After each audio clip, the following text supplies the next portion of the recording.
watch a movie, then he'll tell you all about it. It's the Armstrong Entertainment Show. Hello everyone and welcome to Armstrong Entertainment. This is Chad here and I watched the Netflix 8-part Japanese series Alice in Borderland. Now I will be honest, I knew absolutely nothing about this show. Nobody's been talking about it. It was not recommended to me through the Netflix algorithm. However, it was recommended to me through my family member, Matt, my cousin. Hi Matt. Alice in Borderland is in Japanese, so yes, you will need to read subtitles. And I wasn't really sure I was up for this. I started the first episode, I got about 15 minutes in, and I actually turned it off because I wasn't that interested. Plus, I was slightly drunk because it was the holidays, and I picked it up the next night. And after watching the first 20 minutes, I was like, holy crap, I am so glad I came back to this because wowzers. After the first episode, I was like, this is insane, this is crazy, and I'm hooked. So let me back up a little bit and tell you what the show is about. It takes place in Tokyo, Japan, in this alternate parallel universe where basically the entire population has disappeared. There are still people left, and those people who are left, mainly young adults for some odd reason, they are forced to compete in these life or death games. It's basically Saw meets Lord of the Flies with elements of Lost and the Hunger Games.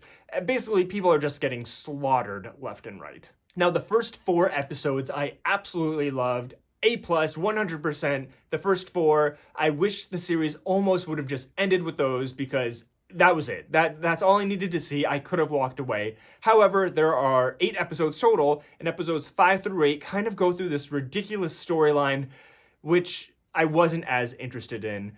And I understand. They needed to keep the story going, open up a whole new... I'm not going to give any spoilers. They just needed to go into the world a little bit more, and I just wasn't as interested in the last half of the series as I was the first half.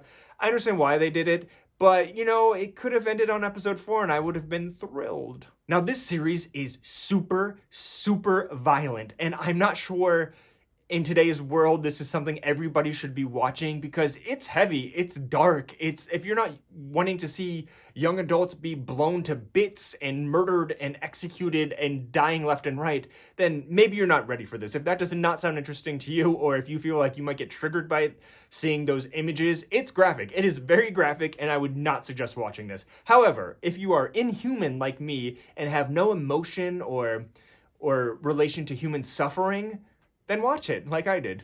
I believe this series was based off of something else in Japan, and I know there's supposed to be these Alice in Wonderland connections, but I didn't take the time to Google it and figure it all out. I am just mentioning this to you so you know that I am aware that these things do exist. So Alice in Borderland is now streaming on Netflix, and they have to have a season 2 because it cannot end the way it did. Until next time. He'll watch a movie, then he'll tell you all about it. It's the Armstrong Entertainment Show.